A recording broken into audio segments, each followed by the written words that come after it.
Hello guys, this is Stephen Gray here, Anglo-Celtic metal detecting, and this video is just an essential guide, tips and tricks for the Macro multi-cruiser.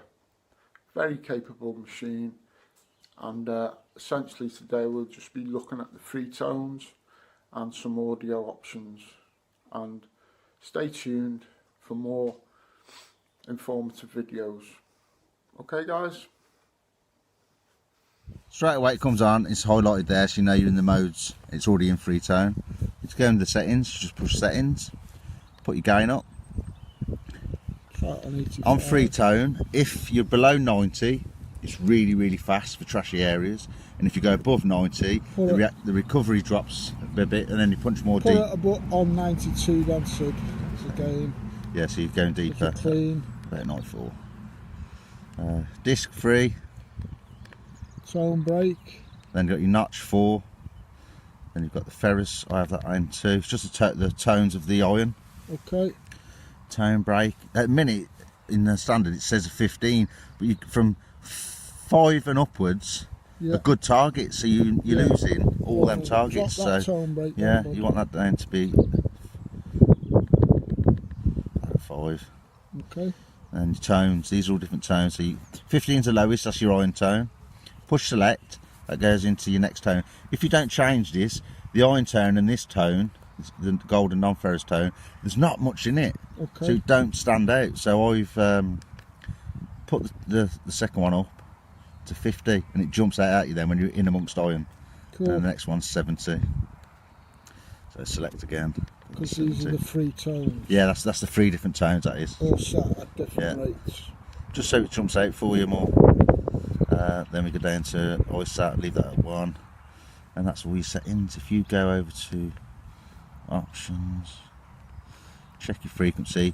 So you're in 14 kilohertz. That's ideally, if you're below 90, if you're below 90 and you want to go fast, use 19 kilohertz. Yeah. And if you want to go deep and you're above 90, go to 14 kilohertz. Okay. Just for that little, just get the edge, like. These are just initial setups. Yeah, tweak it to suit yourself, like. So options, to save it, go down to save, and then you push the plus and minus button. Push the plus button, for that's to save. If you push the minus button, that's factory default, so it sends it all back to factory default. So you want to save it and then push select, and then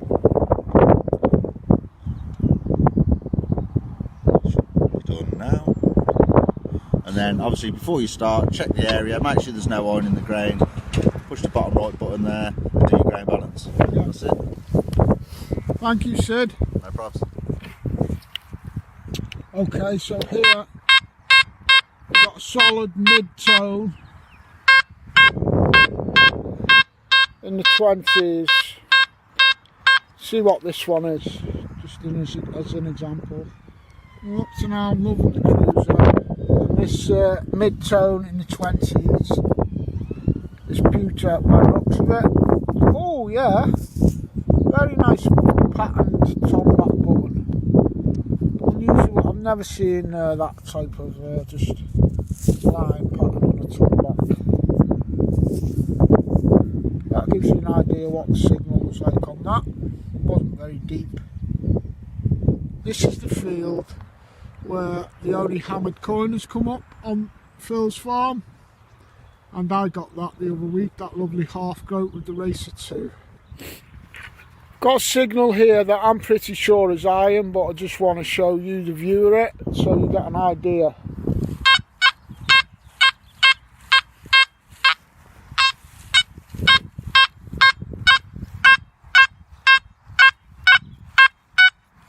'69, 19, 30, 54. When the numbers are jumping right the way through the spectrum, not just like 50s into 60s or something similar, when they're going right through the spectrum, I always suspect iron. I'm not even going to dig that one. Much more of a grunt. But they're basically the two telltale signs of signals that probably aren't worth digging. Certainly not that one. Okay, I've got a signal here that's jumping a bit.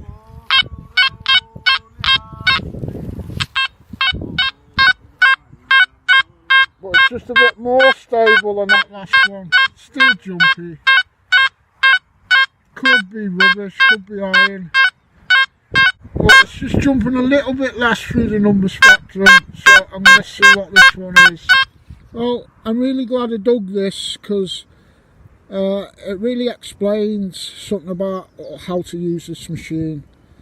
I don't dig if it jumps 10, 30, 70, 90, I don't dig it. Okay, that was jumping about 30, 40, 50. Well, that's because this is mixed metal. And it's not treasure, but there's iron there and there'll be a copper casing or something on this piece of a lock. Now that could have been a pocket watch, could have been a lovely old lighter. So that's a prime example of sometimes take a chance and don't have it fixed in your mind what to dig and what not to dig. Well, to some extent, yeah, obviously, but that's just a really good example of one of those middle of the road targets. Should I dig or should I not? Dig 'em. Okay, I've got a nice solid tone in the 40s here.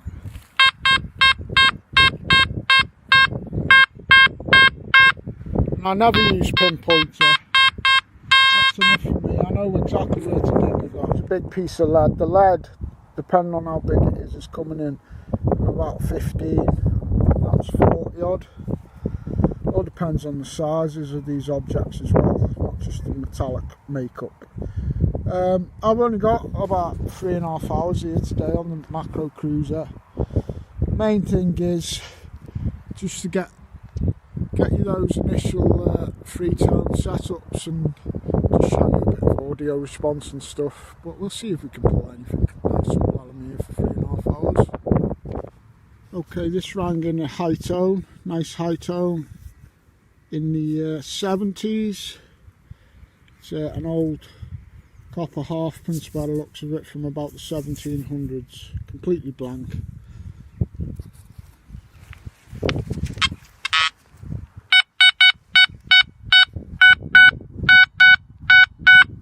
Nice high tone, mid 70s. Very small child's thimble. Show you the audio. Quite tight on that small thimble.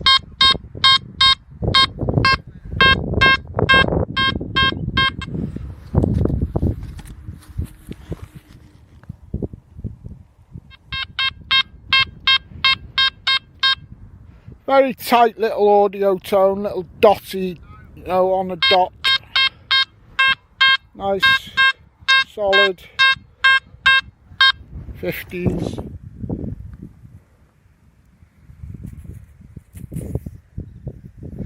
I think this is Sutton's seeds. Sutton's, it's not the same one as we got last time with the ploughs on. There's plenty of meat on it, and I think it's another Chester brand. There you go. Cruiser's first little lead relic, bag seal. I've got a high tone 70s here, could be a coin or maybe a bottle cap, who knows.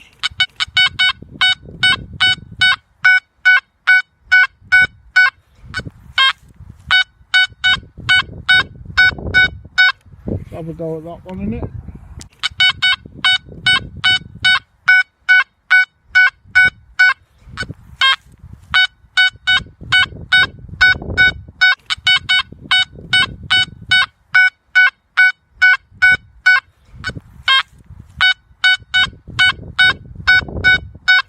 Have a go at that one, innit? Turned out to be, it's a deep target, look, it was 8 inches this one, probably a penny. Oh no, well, you can see why I just initially did think it was a coin. Actually, something or other. It's round. Maybe off a lock or something. See if there's anything. Here's a foot down, it's one link of an iron chain. Yeah, it's a solid signal, but it's slightly scratchy audio, and this is another way to tell iron. Very high numbers. So that's one link of an iron chain, literally a good 12 inches deep.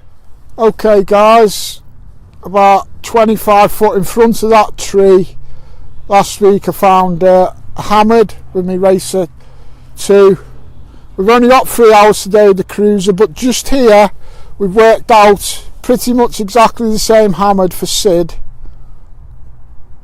We think this might be an old footpath now, going onto that hill in the distance. That was where mine was, wasn't it? Yeah. Yours was in line with that tree. Yeah, and maybe it lines up with the corner of the field. Anyway guys, put that on the ground for us, Sid, and just run the cruiser over it, please. We're going to get some audio responses and target ID numbers. 45 solid. Crisp audio, isn't it? It likes that hammy, and it's sticking in the mid 40s. Well, at 14 inches. That's just scratchy signals you're listening for.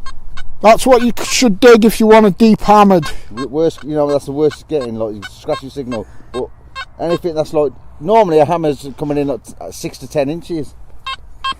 Yeah.